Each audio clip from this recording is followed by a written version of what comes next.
Hi, my name is Josiane Corona, and this is my video submission for the NSDA Space City World Schools Debate Team in 2022. Time starting now. In a world of normalization, cancel culture will become the new jury and executioner and sentence an individual to a world of condemnation and harassment. It is because cancel culture ignores principles of justice and fails to produce substantial change we are so proud to oppose today's motion. In this speech, I'll be going over three things. First, clarifications over framing. Second, addressing arguments from side proposition. And third, introducing the first two opposition arguments.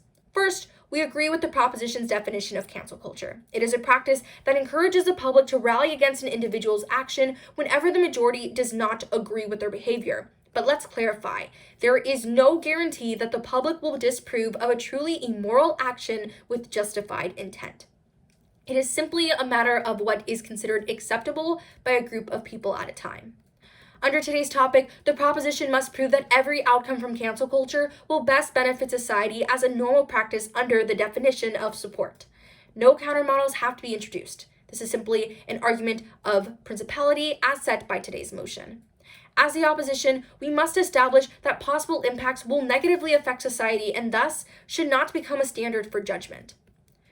With that being said, let's move on to side proposition's arguments, specifically their overall claim that cancel culture prevents racist and inflammatory action for the everyday individual. However, this is clearly not the case when we look at their first argument, where they claim that cancel culture accelerates change because it highlights racial and societal inequalities. However, they fail to give examples that actually trickle down and affect the everyday person, because they use examples such as hashtags #OscarsSoWhite and hashtag boycott Dolce & Gabbana for issues that affect people in the elite world and who can actually make it onto the red carpet. Until the proposition can bring evidence of the everyday person being substantially affected by these rules, and not just something that happens for people who happen to be able to afford the luxuries of Dolce & Gabbana, we need to understand that this is not a point that can be clearly considered. If they're going to advocate for everyone, they need to make sure they include the people living in low-income communities and who live in disparity because of things like their race, their sexuality, and their gender. But let's look at their second argument, when they claim that cancel culture increases representation of the less powerful. They use examples such as Indonesia being forced by social media to pass legislation that prohibited schools from requiring students to wear Muslim headscarves or any other religious symbols. However, these progressive ideals cannot be promised in every nation, specifically those who live in oppressive governments in China, where in the past, individuals have been canceled for not being patriotic enough because they stand up against injustices on social media and in public. It's because of this we clearly see that there is not a guaranteed positive impact of progressive change when it comes to establishing cancel culture as a standard. But let's look at the hashtag #MeToo movement and how the proposition claims that it allows women in positions of insuperiority to be able to stand up to people in high positions, such as Harvey Weinstein and Andrew Cuomo. However, we can bring up the issue of Bill Cosby, who is under the same spotlight that Harvey Weinstein currently is for sexual assault and rape allegations. Despite being found guilty, in recent years, he has been acquitted and released despite his crimes. And recent polls in New York from Siena College show that Andrew Cuomo could possibly run and win the governmental election in New York should he wish. It is clear that there is not actual substantive change being generated, and if we're actually going to look how minorities are affected, we need to understand that women are actually despairingly affected by cancel culture, with people such as Felicia Sonmez, who dared to discuss her issues of sexual assault during the time of Kobe Bryant's death. Because she linked her article to that of the sexual assault allegations against Kobe Bryant, which he admitted to in the early 2000s, she still received 10,000 abusive and threatening messages. However, when we look at just a single set of a 2019 stand-up special on Netflix, Dave Chappelle mocked Michael Jackson's accusers, and surviving R. Kelly director Dream Hampton defended Kevin Hart's homophobic comments and railed against the hashtag #MeToo movement. However, despite that, he was still awarded the 2020 Grammy for the Best Comedy Album. We need to understand that at the end of the day, the minority is not represented under cancel culture, because at the end of the day, it is clear that they will always receive the worst when it comes to the other's end. We need to understand that in the proposition world, they paint a glimpse of what we see from the elite and paint it over to fit the Western standard and appease the masses. But true change is not achieved and not attainable for all with normalization.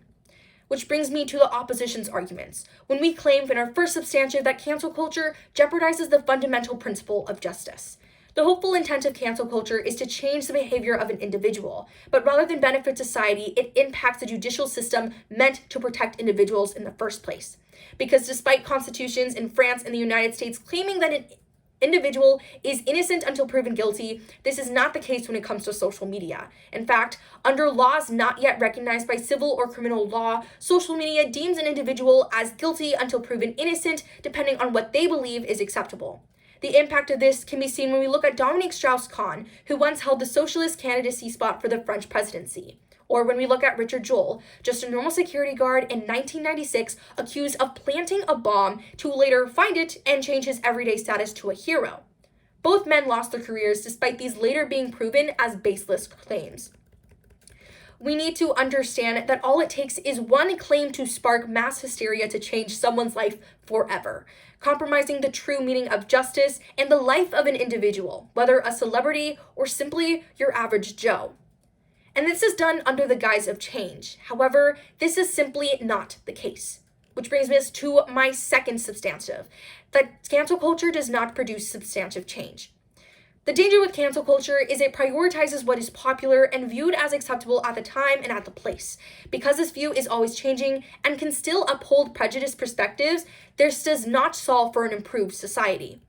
Because we need to first look at the fact that it can be used to entrench polarization, with political parties using it as a weapon to further their own ideals. We see this when we look at the Republican Party, who, ironically, despite always standing up against cancel culture and seeing it as a demonetizing weapon from the Democratic Party, still used it when it came to Colin Kaepernick, who dared to kneel during the national anthem in 2016. Since then, Republicans stated their disagreement in more than just words, but also by ensuring that his name would never be on an NFL roster again since 2016. However, across the US, conservative politicians have launched legislation seeking to do the very thing they seem to be afraid of: cancel supposedly left-wing businesses, organizations, and institutions. It's clear that all it is doing is creating an even deeper divide in countries with democratic processes. But we can look at other governments, such as that in China, who live under oppressive governments and are not ensured this same freedom. And while there's no polarization, there definitely is oppression. Because in June 2021, the Global Times, the People's Daily owned tabloid, became a target of abuse for failing to be patriotic enough. And also, we see this when we look at the Ministry of Foreign Affairs of Japan, who, though being a democratic country, managed to quell another nationalist backlash against academics who participated in Japan's foreign exchange program to China. Cancel culture encourages the condemnation of actions that fit the narrative of what is most popular in particular regions, whether that be racism in the West or democratic ideals deemed too radical in countries like China. And at the end of the day, we can clearly see that minorities that the proposition claims to stand for are not effective. We must stand for justice, and we must stand for change, and fail today's motion: side opposition. Thank you.